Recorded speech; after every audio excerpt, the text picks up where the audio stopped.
Hey guys, how you guys doing today? You good? Good. Awesome. So let's talk to you guys today about the benefits of incorporating a few yoga postures into your daily routine.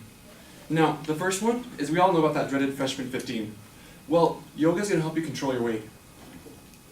Going through the yoga postures compresses every single organ, tendon, ligament, and joint in your body. By going through and compressing all the glands, it actually reworks your endocrine system and your metabolism, which helps speed it up. Speeding up the metabolism helps you lose the weight. It also helps regulate your blood sugar levels throughout the day. When you regulate your blood sugar levels, it means you have more energy and more clarity throughout the day. The second thing yoga is going to help you do is it's going to help you with your focus. There's a study by Men's Health magazine that said that people that work out 3 to 5 times a week tend to make an average of about 10% more. It's not because you're actually doing more work or because you look better. It's because people see that determination, that focus you take working on yourself the 3 times a week, and you're going to apply it to other parts of your work. It's going to bleed out into other parts of your life. The third part, which is probably the most important thing, is going to help you get over old injuries and prevent new ones from forming. I know there's a lot of athletes in here, a lot of guys that have a lot of previous ankle, knee injuries from football, weightlifting, and a lot of other teachers who have arthritis and stuff in the knees. By going through and getting all that mobility back, you're going to help prevent those old injuries from getting even worse. And better than that, you're going to prevent the new ones from forming. Last February, I went skiing down in Mammoth with my dad's friend Scott from Huntington Beach. Now, Scott's a fireman from Huntington Beach, like I said. He always goes surfing on the north side of the pier. When we were getting ready to go up on the gondola, I caught him doing Supta Vajrasana in the living room. And I was kind of curious because I didn't know that Scott was into yoga at all. Being a fireman, he was like kind of really rowish. And it was even funnier, is being 50, he was older than all the guys there, but he was the most fit. He was the one running around doing all the powder and stuff. And I was kind of curious, so I asked him about it, and it turned out he had messed up his back really bad, similar to what I did. He was carrying all the equipment around for the fire company, and after physical therapy, he decided to keep up the yoga practice just because it felt that he could get his workout and get everything done. And after that, he was surfing on the north side of the pier, like 3 or 4 months into his practice, and the back side of his foot slipped on the board, and he touched the top of his toe to the top of his shin as he dislocated his ankle. It popped right back in, he was like crawling up on shore. And when he was going to the doctor's office, they were telling him that normally when you dislocate your ankle like that, there's a very, very high probability that you're supposed to tear one of the tendons or ligaments in there.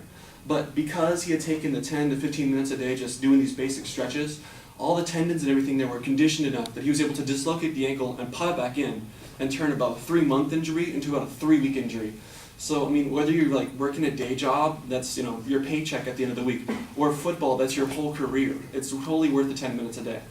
So I'm going to start off with 3 postures just to start you off with your practice. The first one I'm going to show you is Ardha Chandrasana with Padasana, half moon pose and hands to feet pose.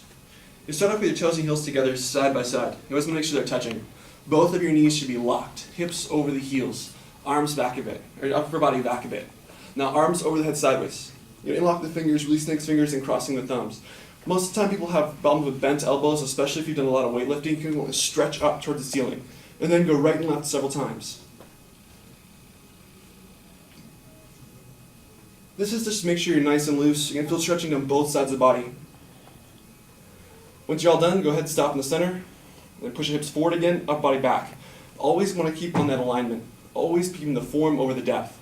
Stretch up to the ceiling, and then in an absolutely straight line, bending the body to the left, without bending the elbows or knees. You're going to continuously push the hips to the left beyond flexibility. You're going to try to create tremendous stretch in the left side. You're going to feel it all over, from the bones to the skin. Now, you're going to want to try to distribute that stretching sensation evenly on the left side. Keep the hips forward and the body back. The alignment is the most important part, not the depth. Bring the left hip forward, both hips in one line, and then the right shoulder forward. Keep pushing the hips beyond your flexibility. Push and come down. Change. Now, a big part of yoga is alignment. You always have to stretch one side the exact same that you stretch the other. So stretch up one more time, and then come to the left. During this exercise, you always need to keep 80% of the air in your lungs. You're only going to be cycling 20% of the air in and out through your nose with little sips, maintaining an even breath throughout the pose. Both knees need to be locked with the chest up and the chin up, 3 inches of the throat visible. Bring the right hip forward and the left shoulder forward. Always lifting the chest up, trying to create space in the ribcage. Once again, come down more at the end using the exhalation, pushing down further. The next is a back bend. Given the nature of the pose, it's actually making it a little bit impossible for me to talk, just because it's going to stretch out the neck and the front of your throat. So I'm going to go ahead and talk you guys through what I'm going to do, and then I'm going to go ahead and show you what it looks like. Same thing as before, the toes and heels are going to be together, with both knees locked and the hips over the heels.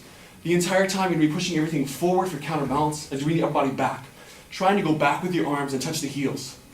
It's kind of a funny story. On the 4th of July, I taught a class in downtown LA. There was this girl, Cynthia Ware, in there, who's a California champion. When I said touch the heels, she actually went back and touched the heels. Like no breaks, no jokes, no nothing. It is possible, you just have to try. So here's what it looks like.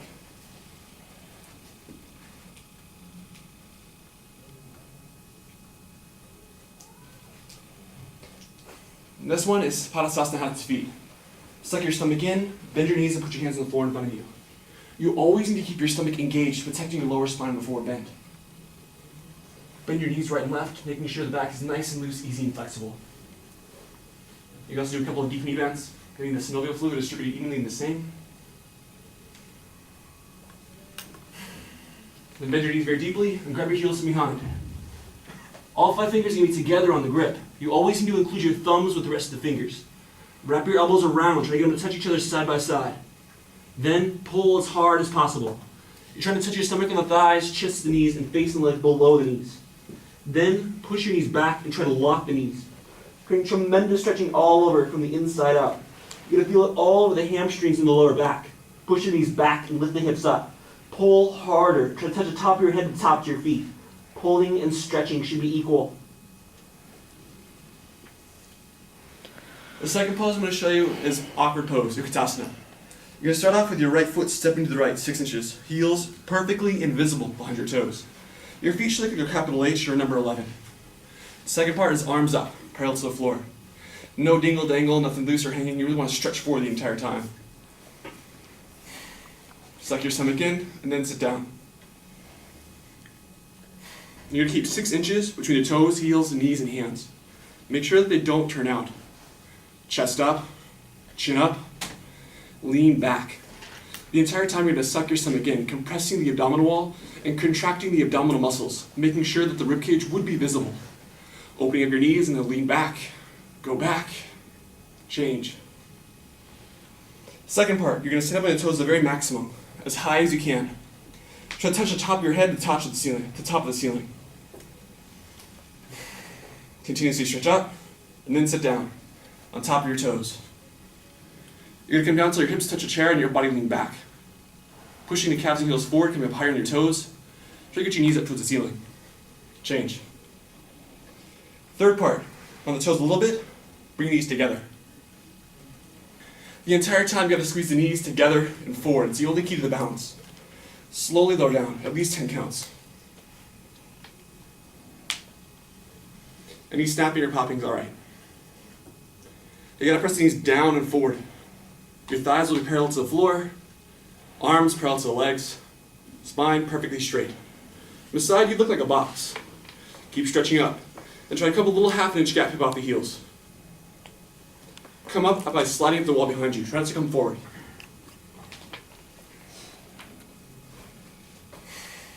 Last posture I'm going to show you is eagle posture, Garasana. You gotta look at your arms, identify which one's right and left. They usually tend to mix themselves up. Arms over the head, and then right underneath left. Cross and twist like ropes. Your hands thumbs are going to be perfectly together, fingertips away from you, thumbs towards your mirror, or thumbs towards your face. Pull the elbows down until the fingers go below the nose. They should go higher. Suck your stomach in and then sit down low. Lift the right leg up as high as possible. Cross and twist. All 5 toes are visible. You're going to bring your knees to the right and a bite to the left. Make sure that the feet, knees, elbows, and hands, everything should be in one line. If it comes out, sit down more, you lose your balance, body back, stomach in, elbows down, body back, change. Now like I said, a big part's alignment. You always have to do one side the exact same you do the other. So like I said, left arm underneath the right, left leg over the right leg. Now in this posture, the more you wrap your legs, you're actually going to create a tourniquet effect, excellent for all the blood circulation down that area. So sit down more, pull the elbows down, body back more at the end. Change, get together, and then arms down to your side. So just those 3 postures are going to open up every single joint, tendon, ligament in your body. They're a good start. Like I said, there's always more to go. With yoga, the more you do it, the more it starts to affect you, the more benefits you start to get. I hope that was worth your time. Thanks, guys.